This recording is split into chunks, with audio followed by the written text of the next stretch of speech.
ففروا إلى الله إني لكم منه نذير مبين. السلام عليكم ورحمة الله وبركاته.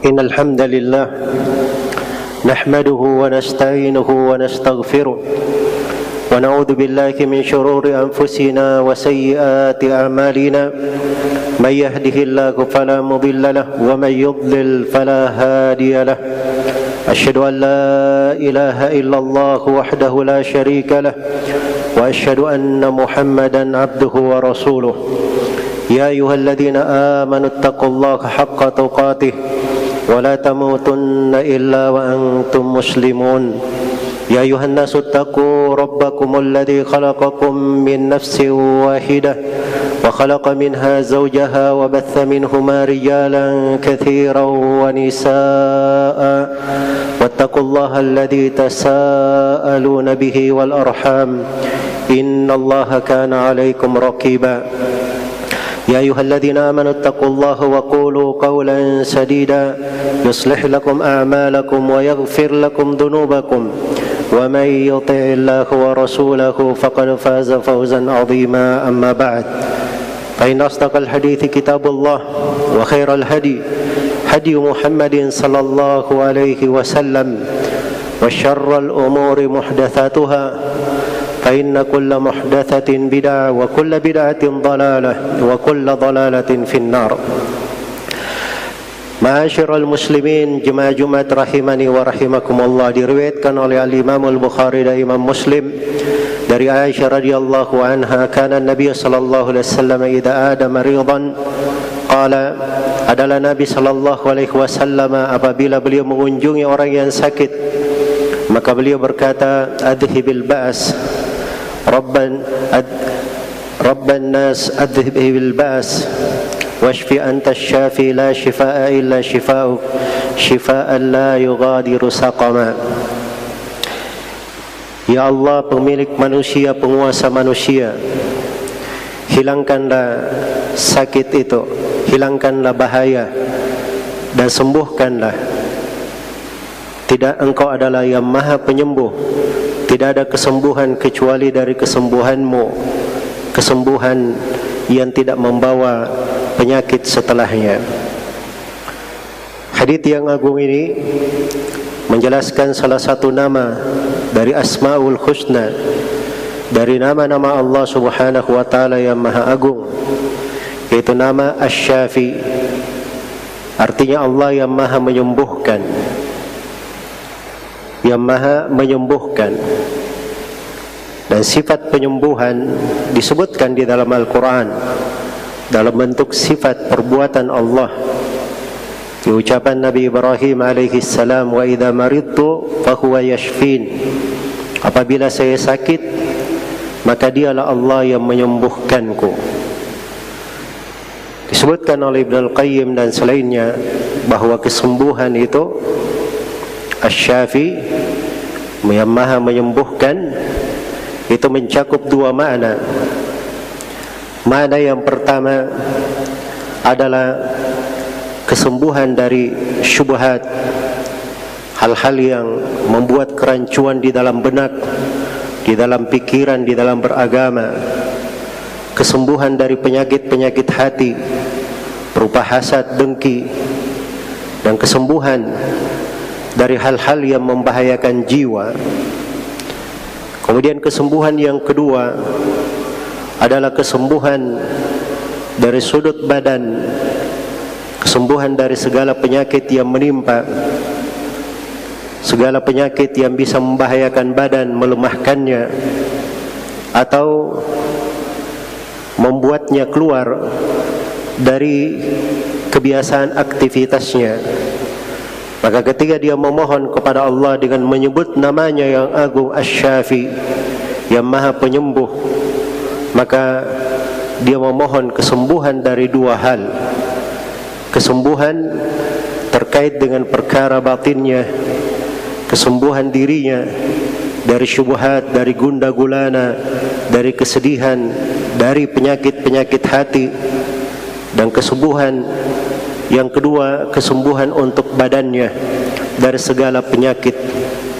Maka nama yang agung ini memberikan kepada kita semua berbagai makna keimanan. Makna yang pertama, bahwa Allah Subhanahu wa ta'ala tempat bergantung di dalam segala hajat dan keperluan, termasuk di dalam kesembuhan. Maka kepadanya lah kita memohon dan kepadanya lah kita meminta. Itulah yang dibaca oleh Nabi sallallahu alaihi wasallam ketika mengunjungi orang sakit, dan diriwayatkan oleh Imam Al-Bukhari dari Anas bin Malik. Nabi sallallahu alaihi wasallam membaca, Allahumma rabban nas mudhibil ba'as adhibil ba'as washfi anta syafi la shifaa illa shifauk shifaan la yughadiru saqama. Ya Allah, Rabb yang menguasai manusia, yang mengaturnya, yang menghilangkan segala bahaya, hilangkanlah bahaya dan penyakit itu, sembuhkanlah. Sungguhnya Engkau yang Maha Penyembuh, tidak ada kesembuhan kecuali kesembuhan yang berasal dari sisimu. Sembuhkanlah dengan kesembuhan yang tidak membawa penyakit setelahnya, yang tidak membawa penyakit setelahnya. Maka kita imani dari nama yang agung ini, nama Allah Subhanahu wa ta'ala Asy-Syafi, yang Maha menyembuhkan, sehingga kita selalu bertawakal kepadanya. Dari mana yang kedua, di belakang keimanan di nama yang agung ini, seorang hamba itu lebih mendahulukan penyandaran diri kepada Allah di segala hal. Dan ini peringatan terhadap sejumlah manusia di masa ini. Apabila sakit, maka pikirannya yang pertama mengarah kepada dokter, mengarah kepada obat, mengarah kepada manusia. Padahal dia harusnya tahu bahwa obat, manusia, dokter itu adalah sebab-sebab kesembuhan, dan kesembuhan itu datangnya dari sisi Allah Subhanahu wa ta'ala. Maka yang paling pertama dia minta adalah dia bermohon kepada Allah Subhanahu wa ta'ala. Karena itu ada orang-orang yang berpenyakit dengan penyakit yang kronis, dia mengambil sebab dengan meminum air zam-zam, berada di masjid beriktikaf, beribadah kepada Allah, dia memohon kepada Allah Subhanahu wa ta'ala, Allah menyembuhkannya. Kemudian yang ketiga, di belakang keimanan terhadap nama yang agung ini, nama Asy-Syafi, seorang hamba mengambil sebab di dalam kesembuhan. Karena Allah Subhanahu wa ta'ala yang menjadikan adanya penyakit, dan dia pula yang meletakkan obat penyembuh untuk penyakit itu. Karena itu Rasulullah sallallahu alaihi wasallam di dalam sahih Muslim dari hadits Jabir, beliau bersabda, likulli da'in dawa, fa idza usiba dawa'ud da'i bara'a bi idznillah azza wa jal. Setiap penyakit itu ada obatnya. Apabila obat dari penyakit sudah menimpa atau sudah didapatkan, maka akan sembuh dengan izin Allah Subhanahu wa ta'ala. Dan di dalam sahih Al-Bukhari dari hadits Abi Hurairah radhiyallahu anhu, Rasulullah sallallahu alaihi wasallam bersabda, ma anzalallahu da'an illa anzalallahu lahu shifa. Tidaklah Allah Subhanahu wa ta'ala menurunkan sebuah penyakit kecuali Allah Subhanahu wa ta'ala turunkan pula kesembuhan dari penyakit tersebut. Dan Rasulullah sallallahu alaihi wasallam bersabda, tadawau ibadallah, berobatlah kalian wahai hamba-hamba Allah. Maka berobat itu adalah mengambil sebab. Allah yang Maha menyembuhkan, dialah yang memerintah untuk hal tersebut. Itu bagian dari keimanan terhadap Asmaul Husna, dari nama yang agung ini, nama Allah Asy-Syafi. Karena itu Al-Quranul Karim dijadikan sebagai penyembuh dijadikan sebagai penyembuh. Wa nunazzilu minal Qur'ani ma huwa syifaa'un wa rahmatul lil mu'minin. Kami turunkan dari Al-Quran apa yang merupakan penyembuh dan rahmat untuk orang yang beriman. Ya ayuhan nasu qad ja'atkum mau'izatun min rabbikum wa syifaa'un lima fis sudur wa hudan wa rahmatul lil mu'minin. Wahai sekalian manusia, telah datang kepada kalian peringatan dari Rabb kalian dan penyembuh untuk segala penyakit yang ada di dalam dada, petunjuk dan rahmat untuk orang-orang yang beriman. Allah firman, "Qul huwa lil ladzina amanu hudaw wa shifa." Katakanlah, Al-Qur'an itu bagi manusia, bagi orang-orang yang beriman adalah petunjuk dan penyembuh. Maka Al-Qur'an adalah penyembuh. Sebagaimana Allah Subhanahu wa taala jadikan madu ada kesembuhan di dalamnya. Yakhruju min butuniha syarabun mukhtalifun alwanuhu fihi shifaa'un linnas. Keluar dari perutnya minuman yang beraneka ragam rasanya. Di dalamnya ada kesembuhan untuk manusia. Dijadikan kesembuhan pada habbatus sauda. Al-habbatus sauda shifaa'un likulli da'. Kata Nabi sallallahu alaihi wasallam, habbatus sauda, jintan hitam, adalah obat untuk segala penyakit.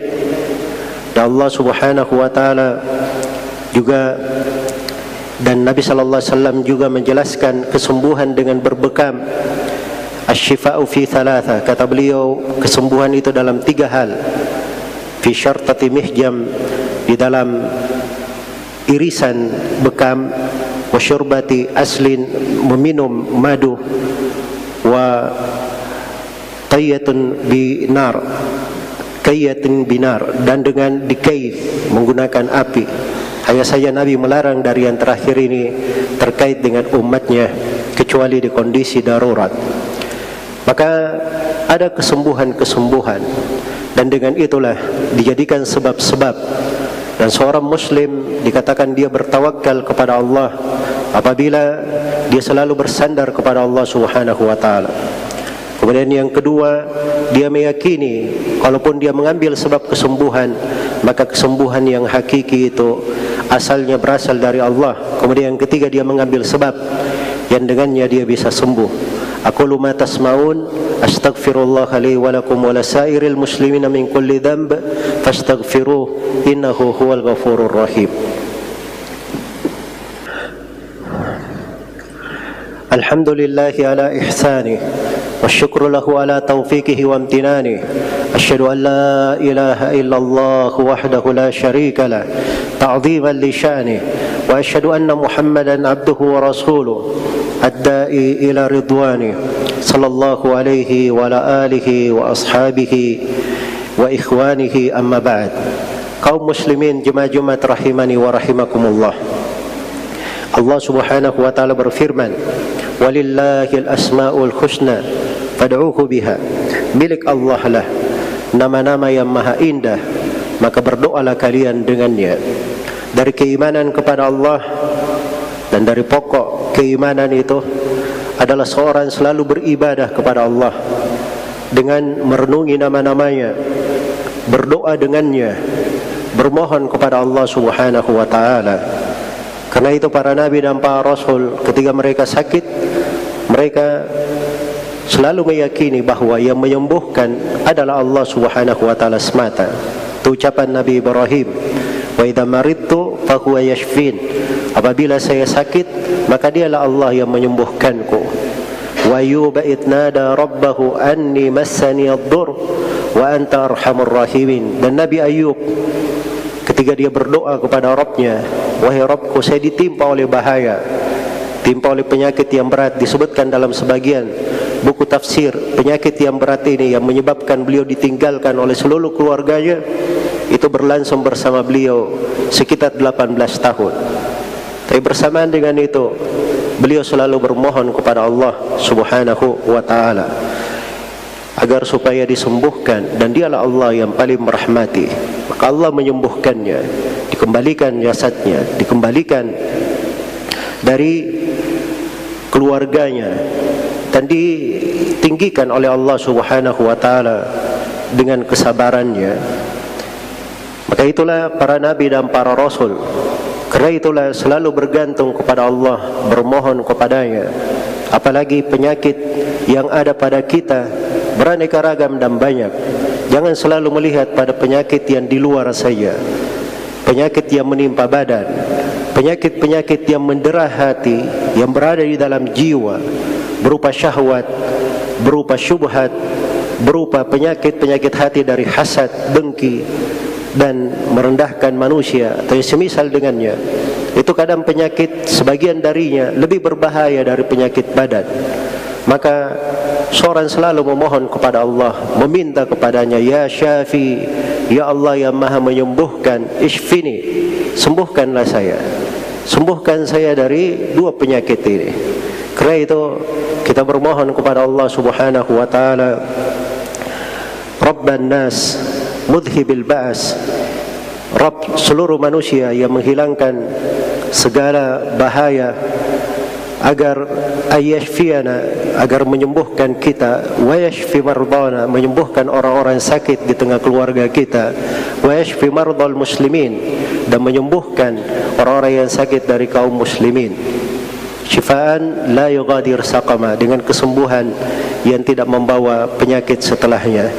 Innahu waliyyu dzalika wal qadiru alaih. Thumma i'lamu rahimakumullah, innallaha amarakum bi amrin bada bihi bi nafsihi wa thanna bi malaikatihi al-musabbihati bi qudsi. Faqala jalla min qa'il, innallaha wa malaikatahu yusalluna 'alan nabi ya ayyuhalladhina amanu sallu 'alaihi wa sallimu taslima. Allahumma salli wa sallim ala nabiyyika wa rasulika Muhammad warḍa Allahumma an khulafaihi ar-rasyidin Abi Bakr wa Umar wa Uthman wa Ali wa an sahabati ajma'in wa anna ma'akum bi fadlika wa judika wa ihsanika ya arhamar rahimin. Allahumma ighfir lil muslimina wal muslimat wal mu'minina wal mu'minat al ahya'i minhum wal amwat innaka sami'un qaribun mujibud da'wat wa ya qadiyal hajat. اللهم أعز الإسلام والمسلمين وأذل الشرك والمشركين ودمر أعداءك أعداء الدين ومن شايعهم من المنافقين والمرتدين.